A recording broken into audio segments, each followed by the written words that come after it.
कुछ कहानियां होती हैं जो सिर्फ इतिहास नहीं बदलती, बल्कि हमारे सोचने का तरीका बदल देती हैं। आज हम एक ऐसी ही यात्रा पे निकलेंगे। एक राजकुमार की कहानी जिसने सब कुछ छोड़ दिया। क्यों? बस एक सवाल का जवाब ढूंढने के लिए। ये बुद्ध की कहानी तो है ही, पर उससे भी ज्यादा ये उस इंसान की कहानी है जो बुद्ध बना।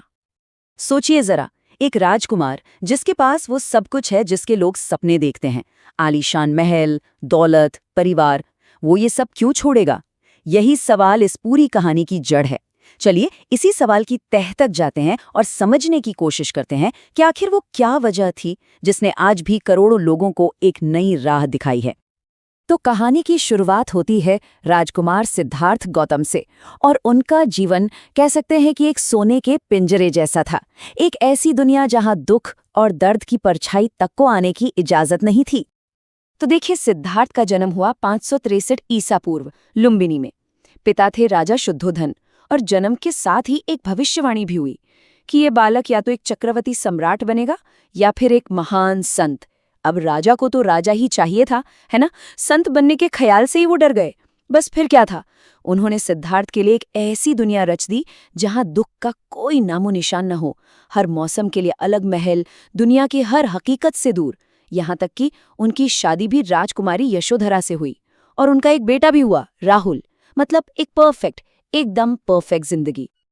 लेकिन सच को भला कब तक दीवारों में कैद किया जा सकता है? और फिर वो दिन आया जब सिद्धार्थ पहली बार अपने महल की दीवारों से बाहर निकले, और जो उन्होंने देखा उसने उनकी दुनिया हिला कर रख दी। पहला नजारा, एक बूढ़ा झुका हुआ शरीर, बुढ़ापे की हकीकत। फिर उन्होंने देखा एक बीमार इंसान को जो दर्द से करा रहा था, बीमारी की सच्चाई।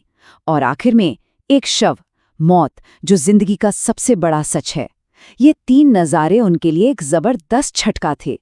पर फिर उन्होंने चौथा नज़ारा देखा, एक सन्यासी का जिसके चेहरे पर कोई दुख नहीं था, बल्कि एक अजीब सी शांति थी। और बस उसी पल सिद्धार्थ के मन में एक सवाल कौंध गया। ये नज़ारे, ये सिद्धार्थ के मन में एक तूफान की तरह आए। वो सोचने पर मजबूर हो गए कि अगर हर किसी को बूढ़ा होना है, बीमार पड़ना है और मर जाना है, तो फिर इस जवानी का, इस सेहत का, इस जिंदगी का मतलब क्या है? इन महलों का, इस ऐशो आराम का क्या फायदा? क्या इस दुख से बाहर निकलने का कोई रास्ता है? ये सवाल अब उन्हें सूने नहीं दे रहा था। और बस इसी बेचैनी ने उन्हें उस मोड़ पर लाकर खड़ा कर दिया जहां से उन्होंने वो फैसला लिया जिसने न सिर्फ उनकी बल्कि पूरी दुनिया की तारीख बदल दी। सिर्फ 29 साल की उम्र। एक रात उन्होंने सब कुछ पीछे छोड़ दिया।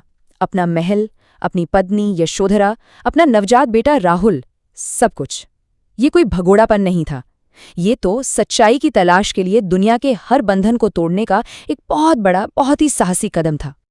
तो घर छोड़ने के बाद अगले कई साल जवाब की तलाश में बीते, और इस खोज में उन्होंने दो बिल्कुल अलग, एकदम एक्सट्रीम रास्ते अपना कर देखे। ये दो रास्ते कौन से थे? देखिए, एक तो था भोग विलास का, वो जिंदगी जो वो महल में जी कर आए थे। और दूसरा रास्ता था ठीक इसका उल्टा, घोर तपस्या का। मतलब 6 साल तक उन्होंने इतना कठोर तप किया, इतना उपवास किया कि उनका शरीर बस हड्डियों का ढांचा रह गया। पर जल्दी उन्हें एहसास हुआ कि न तो शरीर को हर सुख देने से सच मिलता है, और न ही उसे बेइंतहा दुख देने से। दोनों ही रास्ते मंजिल तक नहीं जा रहे थे। शरीर इतना कमजोर हो चुका था कि वो लगभग हिम्मत हार चुके थे। और तभी उन्होंने नदी किनारे एक संगीतकार को अपने शागिर्द से कहते हुए सुना। ये बात बहुत मामूली थी, पर सिद्धार्थ के लिए इसमें ही ज्ञान छिपा था।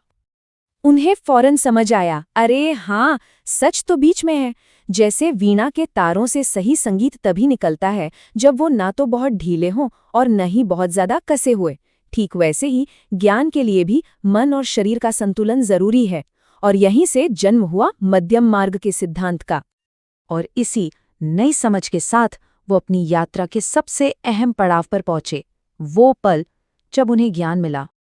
सबसे पहले उन्होंने अपनी तपस्या तोड़ी। सुजाता नाम की एक स्त्री के हाथों से खीर खाई, जिससे शरीर में थोड़ी जान आई। फिर नई ताकत के साथ वो बोधगया में एक पीपल के पेड़ के नीचे बैठ गए, और उन्होंने प्रण लिया कि जब तक सच का पता नहीं चल जाता वो यहां से नहीं उठेंगे। और वहीं 35 साल की उम्र में उन्हें ज्ञान की प्राप्ति हुई। वो राजकुमार नहीं रहे, वो बन गए बुद्ध, यानी जिसे ज्ञान मिल गया हो। अब ज्ञान तो मिल गया, पर बुद्ध ने उसे सिर्फ अपने तक नहीं रखा। करुणा के भाव से भरकर उन्होंने फैसला किया कि वो इस रास्ते को दुनिया के साथ भी साझा करेंगे। और इसके लिए वो पहुंचे सारनाथ, जहां उन्होंने अपना पहला उपदेश दिया। इसे कहते हैं धर्मचक्र प्रवर्तन। यहाँ उन्होंने अपने पहले 5 शिष्यों को 4 सबसे जरूरी बातें बताईं। इन्हें 4 आर्य सत्य कहा जाता है। पहला, कि जीवन में दुख है, ये एक हकीकत है। दूसरा, इस दुख का एक कारण है, और वो कारण है हमारी अपनी इच्छाएं, हमारा लगाव। तीसरा, और ये सबसे उम्मीद भरी बात है, कि इस दुख को खत्म किया जा सकता है। और चौथा, इसे खत्म करने का एक रास्ता भी है। तो सवाल ये है कि वो रास्ता क्या है? देखिए, बुद्ध ने सिर्फ प्रॉब्लम नहीं बताई, उन्होंने सॉल्यूशन भी दिया, और वो सॉल्यूशन है अष्टांगिक मार्ग। ये कोई मुश्किल नियमों की लिस्ट नहीं है, बल्कि जीने का एक प्रैक्टिकल तरीका है। सही नजरिया, सही सोच, सही बोली, सही काम, इन 8 चीजों के जरिए दुख से छुटकारा पाने का एक पूरा ब्लूप्रिंट। और बुद्ध का ये विचार, ये एक छोटे से बीज की तरह था, जो आज एक बहुत बड़ा पेड़ बन चुका है। 80 साल की उम्र में कुशीनगर में उनका महापरिनिर्वाण हुआ, लेकिन उनके विचार चलते रहे। सम्राट अशोक ने इसे पूरे भारत और श्रीलंका तक पहुंचाया। फिर सिल्क रोड के जरिए ये चीन, कोरिया, जापान और पूरी दुनिया में फैल गया। आज ये एक प्रमुख विश्व धर्म है, जिससे करोड़ों लोग प्रेरणा लेते हैं। तो घूम फिर कर हम वापस उसी सवाल पर आते हैं, जहां से ये सब शुरू हुआ था, दुख का सवाल। बुद्ध की पूरी यात्रा इसी एक सवाल का जवाब खोजने के लिए थी। और आज की इस तेज रफ्तार दुनिया में शायद उनके जवाब संतुलन, जागरूकता और करुणा पहले से भी ज्यादा जरूरी हो गए हैं। उनकी कहानी हमें ये सोचने पर मजबूर करती है कि इस दुख का हमारी अपनी जिंदगी में क्या मतलब है और इससे बाहर निकलने का हमारा रास्ता क्या